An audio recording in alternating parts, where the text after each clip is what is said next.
Today I'm bringing you a short form video covering a 1v1 I had recently with Rabdag in the new Cold War mod. Rabdag is an excellent player, currently number 1 in the world at Future Mod. I started recording this game turn 8. As you can see, I am playing as Finland.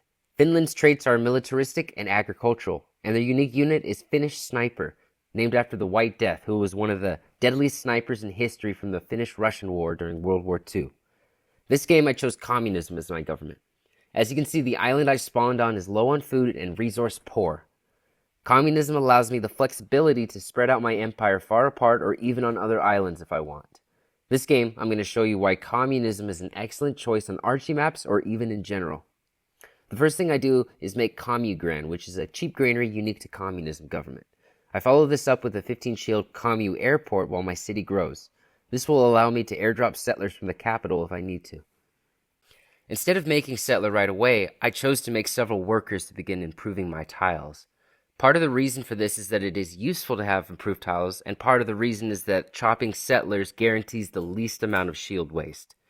As it turns out, I did not end up airdropping the first settler I built, and instead I walked it toward the horse and bonus grassland where I have just enough food to grow per turn with a second granary.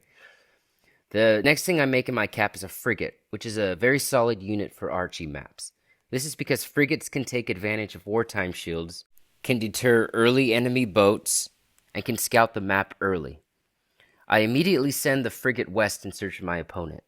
Meanwhile, I make another settler in cap and another granary in my second city. At this point in the game, I know exactly what I want to do.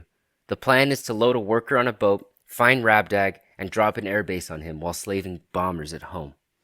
Therefore, my fourth city goes to the oil, where I have a worker already working the oil tile. It is frustrating that I have not yet found Rabdag, and I assume that he is somewhere in the southern hemisphere. Both of my boats are covering as much ground as they can searching for him. Finally, I come across one of Rabdag's scout fighters and kill it before he can react. Fighters in Cold War can move and have 5 attack versus ships, as well as radar. They die instantly if they are attacked, however. I switch 2 more cities to granary, and then oh shit, Rab sinks my troop transport holding my worker. Now I'm starting to panic, because my strategy is banking upon getting an airbase on him and bombing him before his economy overcomes my own. In addition, Rab has just made his Golden Age wonder. Now that he is in Golden Age, I'm on a timer. I have to build a new boat fast and reach him if I'm to have any chance at winning this game. I finish the last 2 granaries and switch to wartime for the rest of the game. I switch my cap to a transport and start slaving bombers in my other cities. Fortunately, I've discovered Rab's position at last. Unfortunately, I am unlikely to manage to get a Golden Age, so I'm going to be at a growing disadvantage as the game progresses.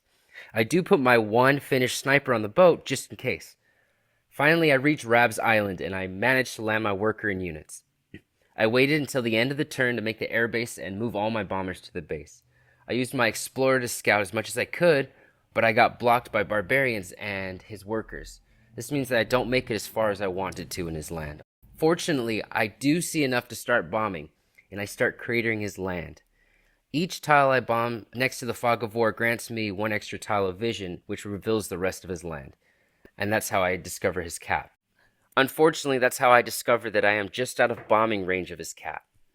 The next turn, I follow up with another round of bombing runs. Realizing that bombers alone aren't going to be enough, I move some units onto the transport so I can boat one of his western cities. Then I rush a helicopter at home and load it with draft infantry. My bombing runs now are to soften up his defense as much as possible for the landing. I discover that he has a naked mobile SAM on the hill north of Lodz because my bombing missions have no effect on the tile. I decide that that's the tile I'm going to land. So I wait until the end of the turn, move in my boat, and I try to move for the worker instead, but too late. The turn flips. I follow up this turn with events by promptly rage quitting. If we look at the saves, it turns out that Rab was in dire straits, and I probably gave up too early. Let this be a lesson to all civers out there. Do not give up so easily. Were I to have taken a city and put my helicopter and bombers in, I believe Rab would have died in just a couple turns. While this is not what actually happened, it's a very good practice to check saves and learn from your mistakes. And in case anyone was wondering, no, you cannot take a mobile SAM from the sea with a non-amphibious unit. Anyway, thanks for watching. Let me know in the comments if you like short format videos like this, or if you prefer to see full gameplay. I have several new recordings of gameplay since this game that I would be happy to upload.